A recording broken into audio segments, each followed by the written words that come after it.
Hello and welcome to Beyond the Bio. Today I'm joined by Rebecca Whitney, who is the founder of Advisory 9, a growth strategist with over 30 years of experience. Obviously, you don't look like you're old enough to have that experience. So I was like, wow, 30 years in marketing, operations, and leadership. But Rebecca is known for making complex business challenges feel clear, doable, and even fun, bringing real results across industries.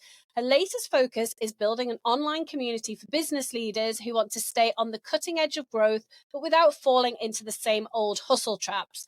Rebecca loves talking about tech, great plays, travel adventures, and dogs. And I know some of these things because how did we meet, Rebecca? We met in LA actually at an amazing retreat. And you might have seen me as I was walking around LA making friends with all the dogs along the way because I did do that there. So, but no, we had a lovely time getting to know each other over an amazing 3-day event. So, really glad to see you again. Yeah, likewise. And I do like to sometimes talk about how I met my guest because one of the things that we talk about on the show often is networking and the power of networking and how you can build those relationships and how they then evolve into future collaborations and all sorts of wonderful things. A great thing to talk about. I think the thing people don't realize is it takes a little bit of effort, even as connected as we are these days, right? So you meet and you have these great exchanges, these great times and great learnings. But I really appreciated both your continued outreach and conversation in that little group we created. And it's just been so inspiring since. So I think people forget that follow up, and I'm just so appreciative we've landed here because Strong group. yeah, The yeah, strong group. WhatsApp group is strong. Let's get stuck in then. So, Rebecca, you've had over 30 years of experience across marketing, ops, and leadership. What has led you now to this new focus on systems, AI, and authentic connection? It's a great question. And I actually recently wrote down some notes, trying to see the through line myself, because I actually started in the military, as you can tell, US based, and went into the military. And even there, I started working with data and systems. I worked in the post office. And if anybody has been around the mail system of any country, you know that that's an amazing system, right? That you can drop something in a box and it get to the right person, a day or two later.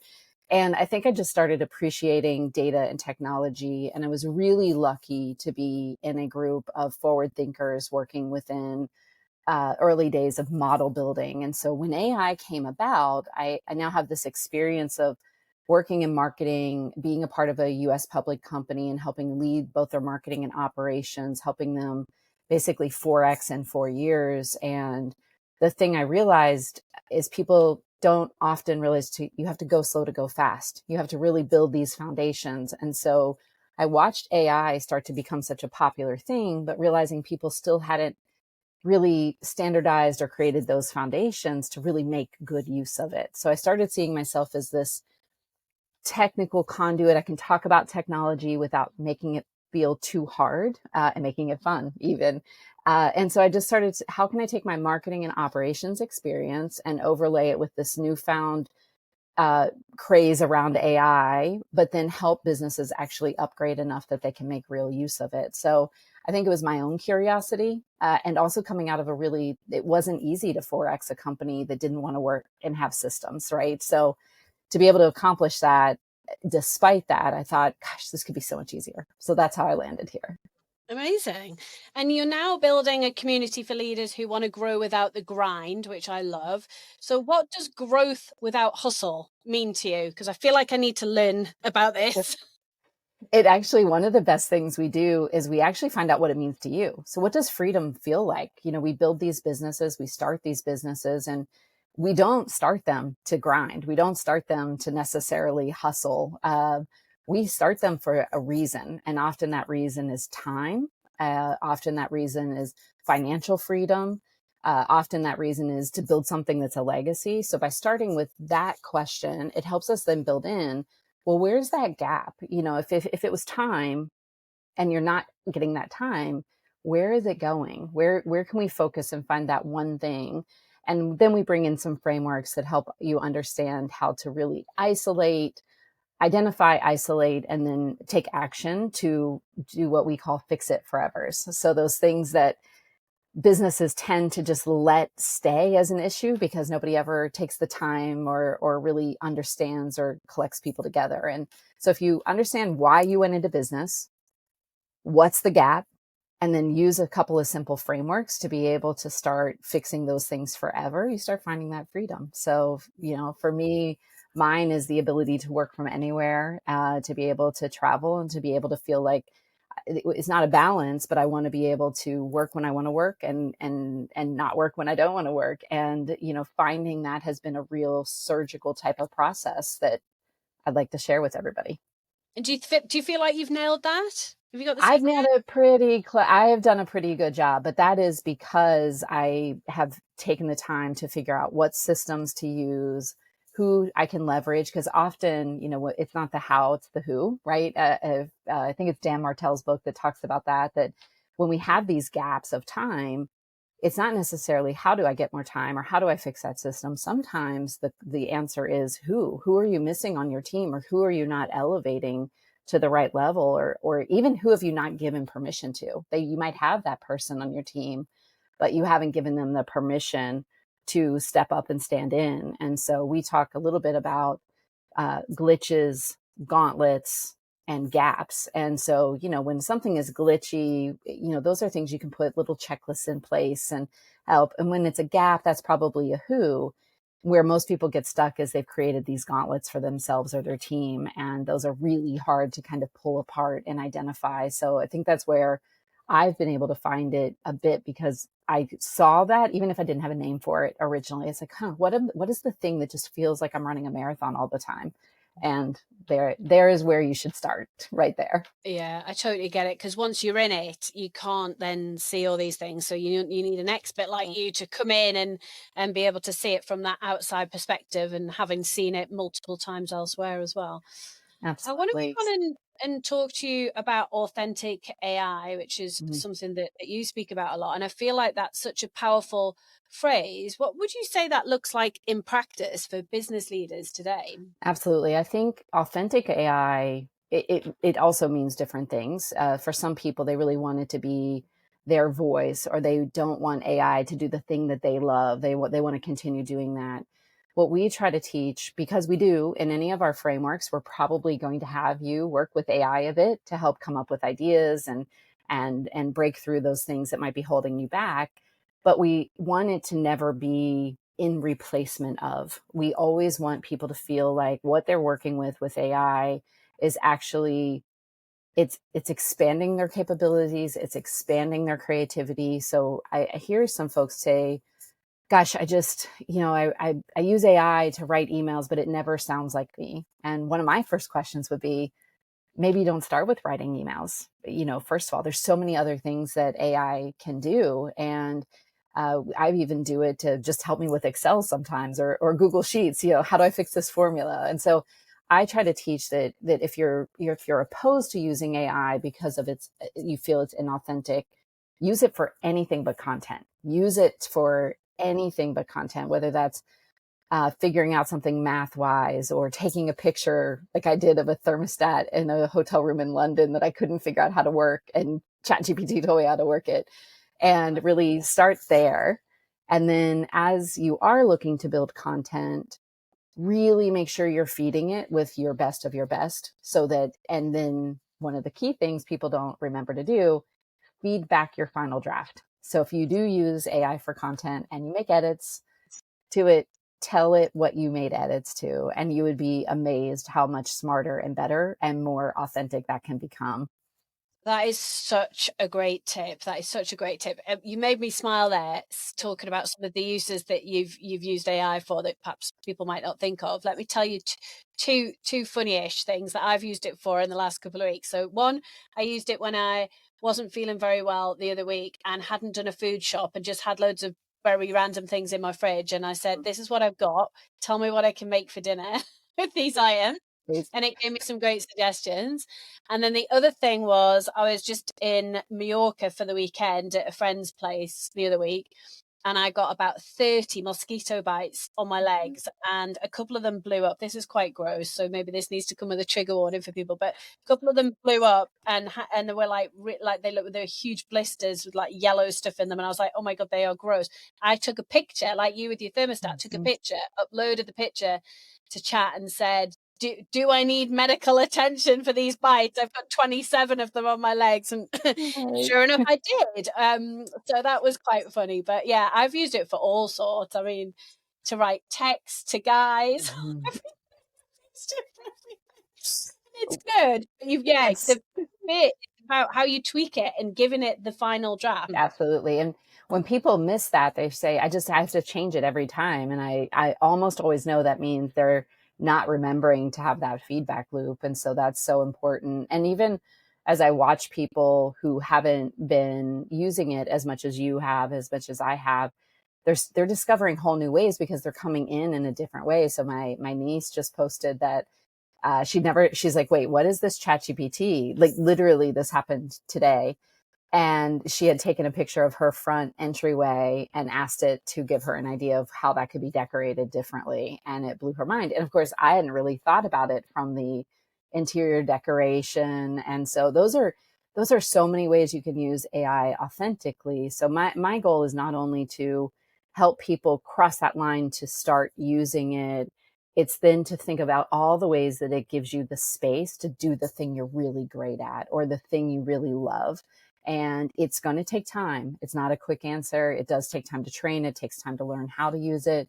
It even takes time to pick which one you want to use because people definitely have there's preferences and new things coming. But if you think about it more as that assistant and that co-conspirator and brainstorming, if you think about it anything other than just your voice, that'll help you go a long way with it.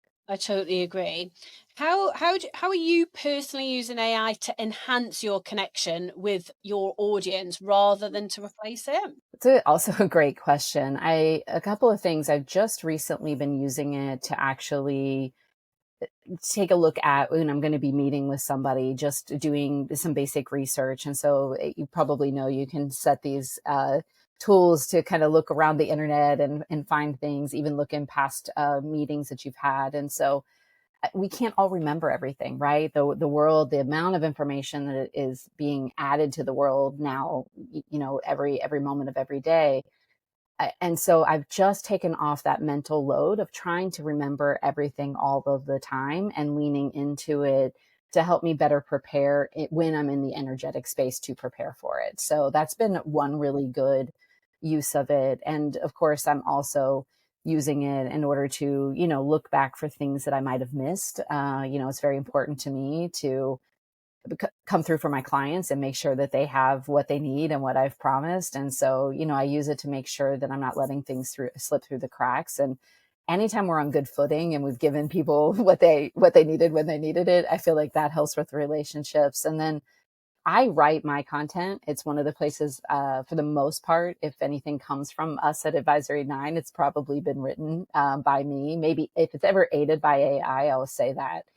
But it does help me. I do use it to help me brainstorm and also think through what's happening in the world today, this week, to give me ideas. So if I'm not quite, nothing's come to mind for what I might want to write about, we don't use a content calendar for this particular edition. I like it to come from the heart. But sometimes I need help, and AI is a great way to do that. And you've mentioned tools that can turn meetings into content. Mm-hmm. How are you seeing this used well? And does it ever go wrong? Have you got any tips to help with this? Yeah, I think anything can go wrong. Always read the output before you put it anywhere else. We're a bit away from that. People don't. Sure, they I was going to say somebody somewhere is doing this, I'm sure, but anybody who wants it to be authentic or just correct is probably going to want to have that stopgap where you say, oh, is this actually right?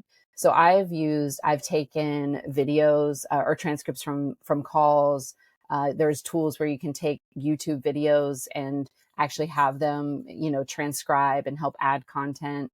And so, it comes all the way back into the prompting, which is one of the things when we are working with teams to help them think about AI first and use it first.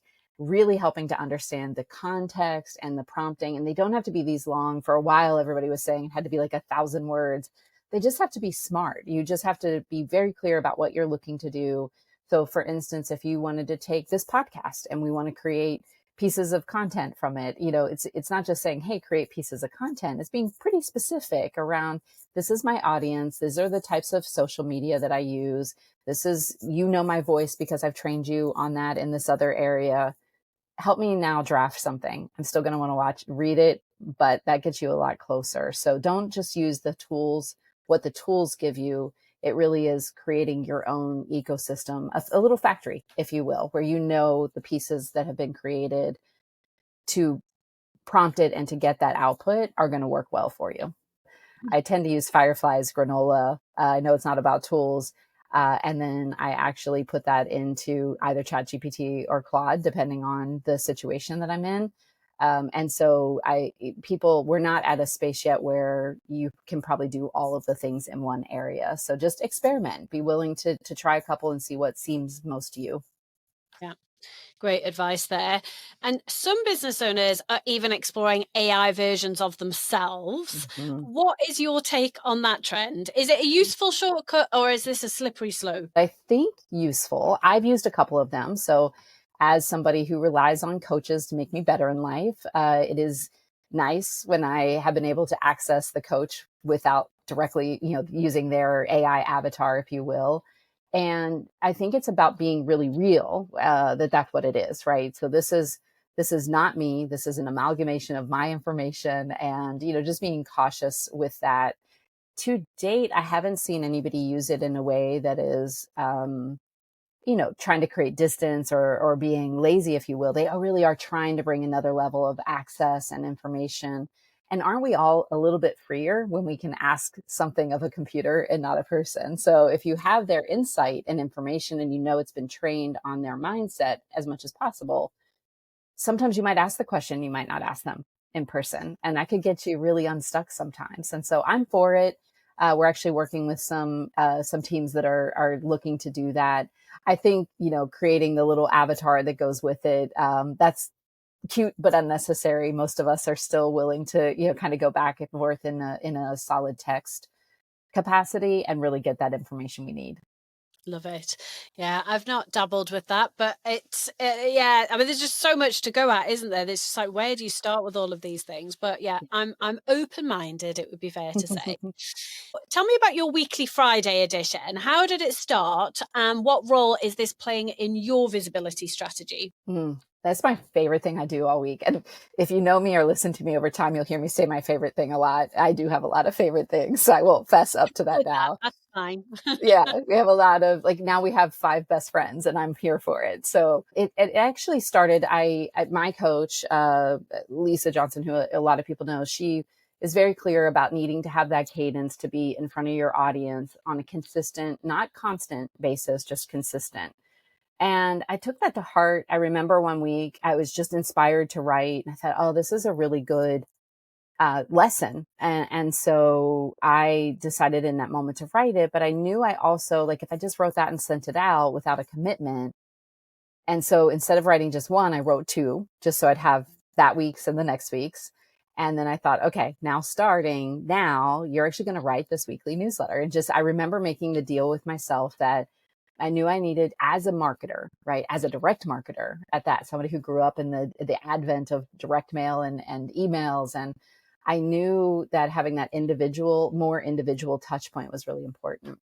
What I also came to realize is I loved it. I loved observing the world around me every week and saying, what of this not only shares a bit about me personally so that people get to know me better, but what also shares a tip or tool, something I've learned in business. Because over time, I've been lucky to be a part of some amazing trainings and frameworks, and, probably had spent on me or have spent myself, probably close to 7 figures at this point on, personal development and company trainings. And so I love sharing those. And so it started out as I knew I needed to be more consistent, and then it became a labor of love. And now it's just become such a fun part of my week that I can't wait to dive in every week. Amazing. And you've said that visibility should feel energizing, not exhausting. How can systems and automation support that? If we don't have to build everything from the ground up every time, how much more room do we have to be creative or to recognize a pattern that's an issue? And so anytime I'm working with teams or individual leaders, I try to say, like, if you've done something more than 2 times, you might consider what aspects of that you can automate. And even more so now in the world of AI and agents and things like that. But start small. Don't start thinking of it as a tech answer. Think of it as just an analog situation. So sometimes if I'm recognizing I'm doing something a couple of times, I'll just, pick up a sticky note and I'll just write down, what have I done, like, each time. And that's the start of my checklist. And so for somebody who's very tech oriented, it's not about the technology. It's about giving us back this time. It's about finding ways to make our lives easier. And the tech is making it easier and easier. Like when I text somebody happy birthday and it realizes I don't have them in my phone as a birthday today, it'll ask me if I want to add that. Like, that type of technology is really helpful. But most people try to jump to technology, or they try to jump to automation and AI, and they get overwhelmed because they haven't kind of done the small steps first. So it's all about opening up your creativity. And if I worked with somebody who was so system avoidant, and what it did is it just caused everybody to have to work every time, put in as much effort as they did the first time. So we never gained those efficiencies over time. And that can really hold back a company's growth, and an individual's stress levels obviously are going to be higher. How are you keeping your content feeling fresh and human, even when it's part of a system or some sort of repurposed flow of content? I try to make sure I'm editing if we are using AI for something or some system that we've created that maybe it's not even I try to make sure I'm editing at least 20-25% of it. There's not a hard and fast rule, but for me, that means that I've looked at it, that I've freshened it up, that I've kept my creativity in it. That's one of the ways that I do it. I also try to use different inputs. So I don't just go back to the same chat in chat GPT or even the same custom GPT. I try to bring in new, if I see an article on, the best ways to craft your content in Facebook in 2025. And if I see something that's really new that I hadn't seen before, hadn't realized it, I'll make sure to feed that to wherever our automations or our AI systems are using it. So I'm always kind of like I am in life. For the tools I've built, I'm looking to refresh those all the time. And so, and some of that is systems. We have all of the content that we have listed, and we have all the workflows that we have listed, and it makes it really easy to go in and say, oh, new information, let's go put it in those 3 AI tools that we use. And so it just, over time, I've just been really insistent that my voice has to still come through, but I don't want to work harder to get more out to people. And so that decision to do both of those things makes you have to look at the world around you and say, okay, how now? And that's actually part of what we're doing in the community is, okay, these are the things that need to change. How? What are some frameworks you can use to get there? And how are you keeping your knowledge so current and cutting edge? Because there's information everywhere. Is there like a go-to place where you're like, that is where I get my info, or are you just scanning stuff all the time? Like, how do you do it? Because it blows my mind. Or you could just read all day, couldn't you? Right. And one of my goals is to help people feel like they don't have to do that through our community or through even the Friday editions, that it's enough. I think that's for me, I actually went back and forth. I don't want to be on the cutting edge of AI. That would be exhausting to try to keep up with every potential thing that's coming down the path. But I do want to be not far behind that, because I want to make sure that I'm passing that information on. So I'm trying to pick the tools, the tech, the prompts that I'm seeing, and just spoon feeding that in the way that makes sense for business owners and business leaders. Like, hey, ignore the noise. This is one thing you should really know right now. And so it might be sharing a small 3-minute video that I do on occasion with a group of friends and saying, like, hey, I just saw this. That means, like, hey, maybe, this one might be good to pay attention to, but don't feel like you now have to go watch every new YouTube video that's out there. for me, there are a couple of newsletters that I'm not going to be able to name by name because I won't remember them, but I do write about them in my Friday edition newsletter. There are a couple of people that I do follow a little bit, actually through Facebook groups that I've become a part of, where I look for future information. And then I'm in a couple of masterminds myself. And so these community spaces are so important. So I have people who I know we're running at about the same pace and we're sharing information. And it just, for me, I've picked a couple that are AI. That sounds great. Love that collaboration. Okay, quick fire wrap up round now before we finish. What's your favorite AI tool right now? You can only choose one. Granola all day long. It's Never even heard of that. Tell me what it is. I'm so not tech savvy. It's so great because it's a desktop app like Fireflies or Otter that can record meetings. But what's nice is I can actually turn it on at any point in time on my desktop, and I can have it listen to voicemails that I'm receiving, or I can have it listen into a recording that I'm playing off of YouTube where I just want to pick up some of the notes, and then it helps combine those notes, has a little bit of a tool where I can ask it questions like help me write a follow-up. So it's like a meeting add-in, but it sits on your desktop, so it's easy to use for every application. All right, totally going to go and check that out after we finish this conversation. Okay, one system or habit that you couldn't live without. One system or habit. When I travel a lot, and I have a custom GPT that I've created for my packing list. And so, and so it will look up the weather. It will take the days that I'm going to be there, and any events that I mentioned, and it will help me create an Excel-based packing list. And I love it. What I now do is within that, I take pictures as I'm packing of what I have, and it will keep track of what I have and tell me what's left. Oh, my stylist would love that. She would love that. Okay, finally, what's one thing that you hope listeners or viewers are going to do differently after viewing your episode? Whatever authentic means to you, OpenAI, go open an AI tool. That can be ChatGPT, Claude, Perplexity, any of the LLMs, and just do something new and different that you've not tried before that feels really authentic to you. So that could be the picture of the space in your house and asking it how it could look different. That could be having it help you do something in Excel. I love prompting people to do something new you've not done before. And we've given a lot of great examples here of different ways to use it. And just that could be still text, but something new. So I always try to leave any conversation, person, place better than I found it. And that is my better, because if you are trying something new you've not done before, pushing a limit, you're going to keep doing that after this time. Love it. And I love encouraging people to take action on Beyond the Bio. So that is a perfect take action. Rebecca, I've loved our conversation. And I think you're just so knowledgeable on this stuff. And you've given me loads of ideas to talk to the team about. So thank you so much for that. If anyone listening isn't connected with you, where's the best place for them to find you? And how do they get on the mailing list for Friday edition? Absolutely. So my website is advisory9.com. So advisory9.com. And you can find the newsletter subscription there, plus the upcoming challenge, if this is before September 2025 that you're hearing it.